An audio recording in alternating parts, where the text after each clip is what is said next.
18세기 독일 함부르크의 한 조용한 서재에서 한 남자가 펜을 들고 있었습니다. 그의 이름은 헤르만 사무엘 라이마루스. 겉보기에는 평범한 교수이자 신실한 교회 신자였지만 그가 쓰고 있던 원고는 당시 기독교 세계를 뒤흔들 폭탄과도 같은 내용이었습니다. 라이마루스는 낮에는 함부르크 아카데미에서 동양어를 가르치는 교수로 활동했습니다. 동료들과 학생들 앞에서는 경건한 기독교도의 모습을 보였죠. 하지만 밤이 되면 그는 전혀 다른 얼굴을 드러냈습니다. 촛불 아래에서 그가 써내려간 것은 기독교의 근본 교리들을 정면으로 비판하는 급진적인 사상들이었습니다. 헤르만 사무엘 라이마루스가 30여 년에 걸쳐 완성한 변증론 또는 하나님의 이성적 숭배자들을 위한 변호서였습니다. 이 책이 왜 그토록 위험했는지 그 내용을 하나하나 살펴보겠습니다. 라이마루스는 이 책에서 가장 먼저 자연종교와 계시종교를 명확하게 구분했습니다. 그는 구약성경의 내용들을 하나하나 해부하기 시작했습니다. 모세가 홍해를 가른 기적, 여호수아가 태양을 멈춘 사건, 다니엘이 사자굴에서 살아난 이야기. 라이마루스는 이 모든 것들이 자연법칙에 어긋나는 불가능한 일들이라고 단언했습니다.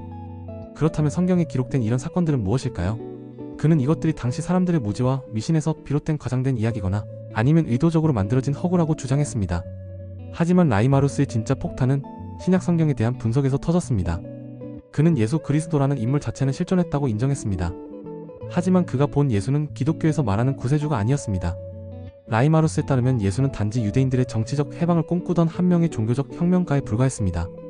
그렇다면 예수의 부활은 어떻게 설명할 것인가? 이것이야말로 라이마루스의 가장 대담한 주장이었습니다. 그는 예수가 십자가에서 죽은 것은 사실이지만 부활은 제자들이 꾸며낸 거짓말이라고 단언했습니다. 그의 시나리오는 이랬습니다. 예수가 죽자 제자들은 절망에 빠졌습니다. 하지만 그들은 포기할 수 없었죠. 그래서 몰래 예수의 시체를 훔쳐가서 숨기고 예수가 부활했다고 거짓말을 퍼뜨렸다는 것입니다. 라이마루스는 이 음모론을 뒷받침하기 위해 성경의 내용들을 재해석했습니다. 왜 예수의 무덤을 지키던 로마 병사들이 잠들었을까? 왜 부활한 예수는 제자들에게만 나타나고 대중 앞에는 모습을 드러내지 않았을까? 왜 부활 후의 예수에 대한 증언들이 서로 일치하지 않을까? 라이마루스는 이 모든 것들이 제자들의 거짓 증언이었기 때문이라고 설명했습니다. 더 나아가 그는 바울의 역할을 특히 비판적으로 분석했습니다.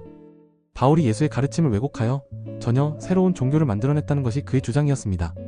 본래 예수는 유대교의 범위 안에서 개혁을 추구했을 뿐인데 바울이 이를 이방인들에게까지 확장시키면서 완전히 다른 종교로 변질시켰다는 것이죠. 라이마루스는 또한 기독교의 핵심 교리들을 논리적으로 공격했습니다. 삼위일체론은 수학적으로 말이 안 된다고 했습니다.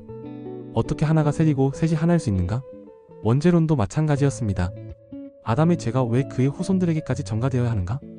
이것은 정의롭지도 합리적이지도 않다는 것이 그의 판단이었습니다. 그의 비판은 기독교의 윤리관에까지 미쳤습니다. 기독교가 말하는 사랑과 용서의 가르침은 좋지만 이런 도덕적 원칙들은 굳이 종교적 계시가 없어도 인간의 이성으로 충분히 도달할 수 있다고 주장했습니다. 오히려 종교적 광신은 역사상 수많은 전쟁과 박해의 원인이 되었다며 순수한 이성적 종교야말로 인류의 미래라고 역설했습니다. 라이마루스는 자신의 이런 과격한 주장들이 얼마나 위험한지 잘 알고 있었습니다. 그래서 책의 서문에서 이렇게 썼습니다. 이 글은 숨겨진 채로 이해할 만한 친구들의 사용을 위해서만 남아있어야 한다. 시대가 더 계몽되기 전까지는 내 의지로는 인쇄를 통해 공개되어서는 안 된다. 하지만 라이마루스가 추구한 것은 단순한 파괴가 아니었습니다. 그는 진정한 종교, 즉 이성에 기반한 자연 종교를 통해 더 순수하고 보편적인 신앙을 만들고자 했습니다. 그가 상상한 이상적인 종교는 기적도 신비도 없이 오직 이성과 도덕만으로 구성된 깨끗한 신앙이었습니다. 이 변증론의 내용들은 250년이 지난 지금도 여전히 논쟁의 대상입니다. 어떤 이들은 라이마루스를 근대적 성경 비판학의 아버지라고 부르며 또 어떤 이들은 그를 기독교 신앙을 파괴한 위험한 사상가라고 비판합니다. 하지만 분명한 것은 이 한 권의 책이 서구 문명의 종교관을 완전히 바꿔놓았다는 사실입니다.